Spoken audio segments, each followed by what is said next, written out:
So y'all, a few weeks ago, I was minding my business when an email notification came through. It was a loan application. So I stopped what I'm doing to look at this application because that's what I do, right? And when I opened it, Lord, I couldn't believe what I was seeing. I mean, I had to immediately call Elridge. I said, bro, he was like, what's up? Just tell me. And that's how you talk, y'all. I'm like, nah, brother, you gotta see this one for yourself.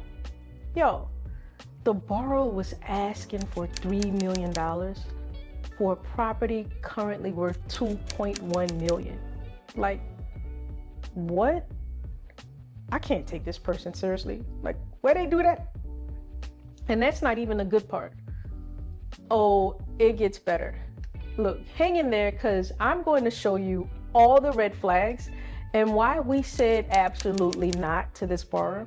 There's no way we're funding this deal. And we don't normally flat out deny loans. We almost always make an offer.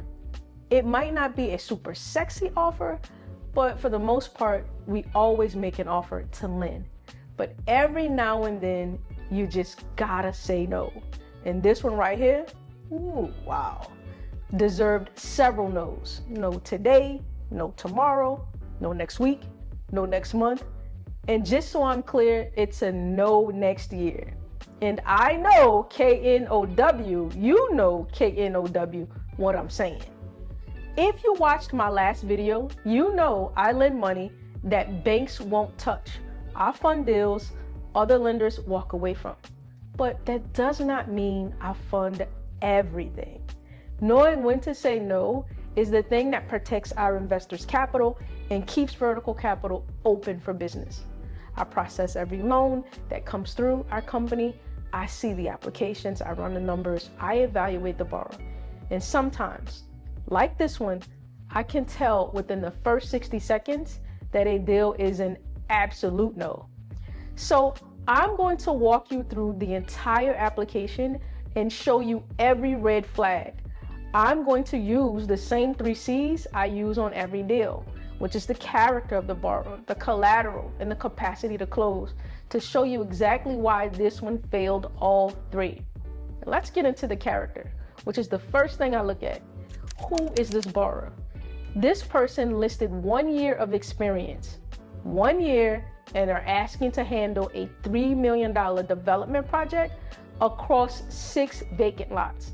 Like, there was nothing on this application that would suggest they had previous experience in this bracket. So to be honest, I'm not giving $3 million to somebody with 1 year of experience. That's just me. The size of the deal has to match the experience of the borrower. And here it didn't. Remember the Mandeville deal? The borrower had their own money in the game and a track record. This one has neither. If you're learning something from this video, go ahead and subscribe. Let's keep going because it gets worse. So now we got the collateral. This is 6 vacant lots in Elridge. Now, first of all, we don't do vacant lots, not in this economy. Vacant lots just sit there. There's no structure, no rental income, nothing generating cash flow. If we did vacant lots, we come in at 40% loan to value max. But that's not even the problem. The current value of these lots is $2.1 million. And the borrower is claiming the after repair value is going to be $35 million. Like, come on, y'all. Be for real. We ain't in Manhattan, New York. We are in the residential area of Algiers, New Orleans, which is the dirty South. I love my city, but $35 million ain't it. I'm not even sure there's a $35 million building in this entire zip code. Like, 35 million. That's not 10% increase. That's not 100% increase. That is 17 times increase from 2.1 million to $35 million. The number just isn't realistic. And let me say this to any borrower who's watching. When you send a lender an application, be conservative on your ARV. We want you to be conservative because we're going to be conservative. If you come in with realistic numbers and we appraise it higher, that's great. Now you have extra equity. But if you come in claiming $35 million on a $2 million property, you just told me you don't understand the market. And that goes right back to character. So now let's take a look at the capacity. His exit strategy was to refinance with a construction loan within 12 months. Or, get this, and this is the part that got me, sell the properties as a last resort. Like, sell what as a last resort? Nothing has been built. And here's the math that killed it. He's asking for $3 million on a property worth $2.1 million. That means if he defaults and we have to take the properties back, we're not breaking even. We're losing $900,000. With this ask, we're not underwater. We're dead in the water. Out the gate. Let me show you the difference. In my last video, I broke down a deal where we lent $250,000 on $800,000 property. The borrower had put $250,000 of their own money in the deal. The LTV was 31%. The exit was a bank refinance already lined up.